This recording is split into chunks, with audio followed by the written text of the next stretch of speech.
Readable. You gotta make it readable. This is Ways to Journal in a Commonplace binder. This thing. From the Commonplace Binder 101 playlist. We're going to be looking at these things, and then we're going to get to that, which is the next video. That thing all the way down there. But, readable. You should probably journal in a way that you can read it. So I'm going to set this down, because that's going to get really heavy. So there are a bunch of different ways to do this. You could try to make this super shiny. You could try to make it look super pretty. But whatever you do, you got to be able to read it. So we're going to move on to the next thing. Modify your project.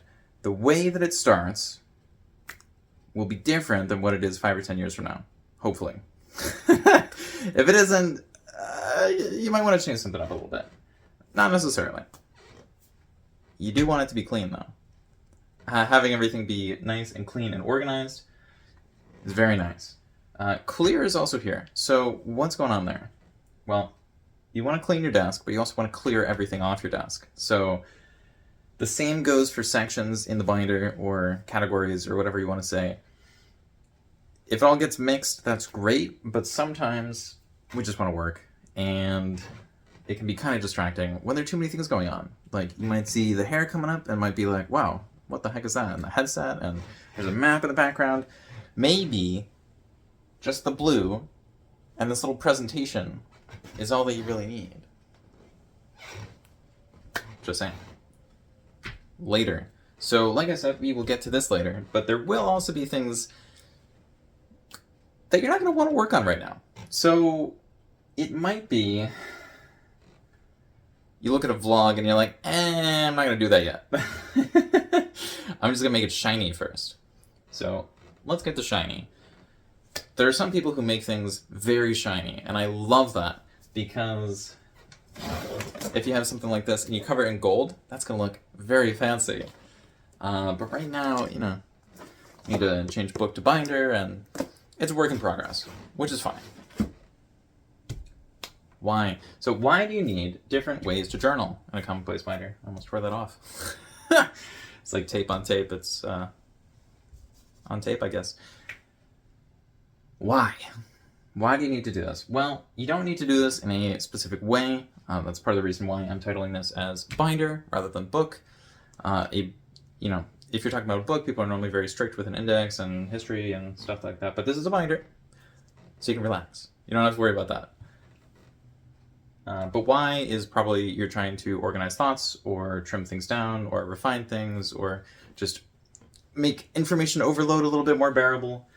There are a whole bunch of different reasons. So we're going to get on to the ways. So I said shiny, and I said readable, but I didn't say anything else. So what other ways are there to journal in a Commonplace binder? Well, for one, you could start with a journal, and you could turn it into a binder later. So you can have a bunch of notebooks or books, and then they could become a binder, so you might tear the pages out, or you might take pictures with your phone. I'm not really sure what a picture-taking thing is. But the point is, you could take pictures and then put the stuff digitally second, so it'd be physical and then digital, or you could do it the other way around and have things digital and then print them. My favorite, which I'm not doing right now because I've been having printer trouble, well, I can't really use that excuse because I've been having printer trouble since October of 2020, so that doesn't really work anymore. But basically, one of my favorite things to do is print the thing out after I've prepared it on my computer, and then I do all the little edits by hand. And that one's really nice because all of the precision is done by hand, but all of the heavy lifting is done by the computer, and it's also all backed up, and so I can save it in a whole bunch of different places or send it to people. It's very nice. I don't really know if we talked about why or ways, or if we did both, but we're going to focus on vlog now. So in a vlog, people might waste your time. Like, I might be wasting your time right now. I hope not.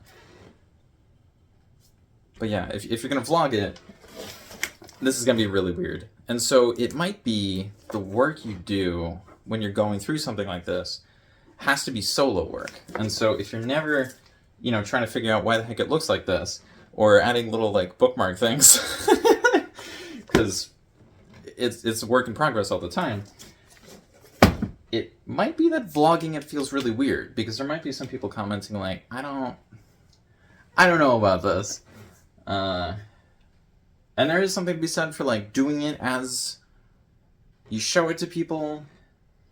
But I don't know. I feel like they're just not like somebody would have to work really hard to make that work.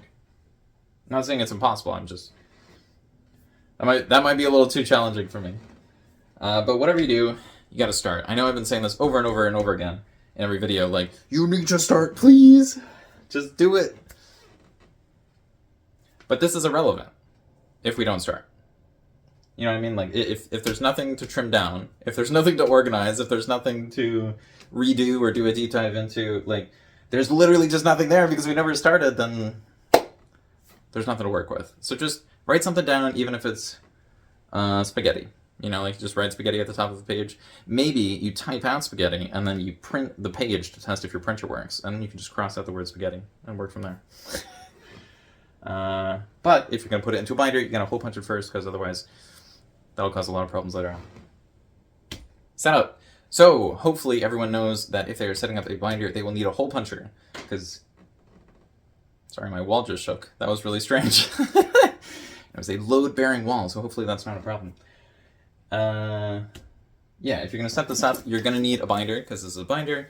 This has rings, so you're going to need the pages to be able to go through the rings, which means you're going to need a hole puncher. This is paper, so you're going to need paper. These are tabs, so you're going to need some sort of tabs or some way to, you know, cut paper to turn into the tabs. And if you do that, you're going to need some tape to connect the things. And a pencil, or a pen, obviously. But you know that. So, I guess I could do a little bit of a flip through. Wait. Ooh, maybe you can hear the sound? That doesn't sound so good. I know this one sounds pretty good. Oh, maybe the mic is over there? I don't know. But yeah, you know, I could flip through this, but I feel like, I don't know. It's just not really what I want to do right now. I want to organize my thoughts and my videos into different categories, and then I want to actually go all in on them. So, ways to journal in a Commonplace binder. If you stretch this out a little bit by the definitions, I did include digital, but there's also Zettelkasten. Digital is technically more of a personal knowledge base. But, you know, there are not a lot of videos on that, so if you want to go into that, good luck with that. If you want to make videos on that, there's nobody there as far as I know. Where are we? Need to organize my thoughts more. We're on the Gluebook, I think. So maybe, if you stick things into the binder, that will be better. But we can print now. So, like, why are you gluing? You know, you can print it out. It feels a lot better to get one of those sheets that you can, like, slide something into. Hopefully you know what I mean by that. Like, if you have, like, a leaf, you know. Sorry, there are a lot of leaf puns. I don't know if you would believe me if I branched out into... No, we're gonna... Yeah, so you can have a Gluebook. This is technically its own specific thing, but... I don't know. I don't really know if that's like a way to journal it. It feels adjacent. And so many of these things are adjacent, and part of the reason why I'm having the video set up this way is because there's just not a lot of discussion, because most of the people in this category want to do everything right on the first try, which is great. It is nice to do something perfectly on the first try. However, not everyone can do that every single time. So, if you know how you want to do it, and this is all fine, maybe you also know how to keep it, or you would like to know how to keep a Commonplace binder. So, if you found this enjoyable, maybe consider, you know, like, comment, subscribe, and check the next video on how to keep a Commonplace binder. So, thank you for watching. I hope the leaf puns were easy enough to deal with, and yeah, I'm trying very hard not to crack some egg-related jokes. Don't want to scramble your brains. It might not pan out well. Okay, bye.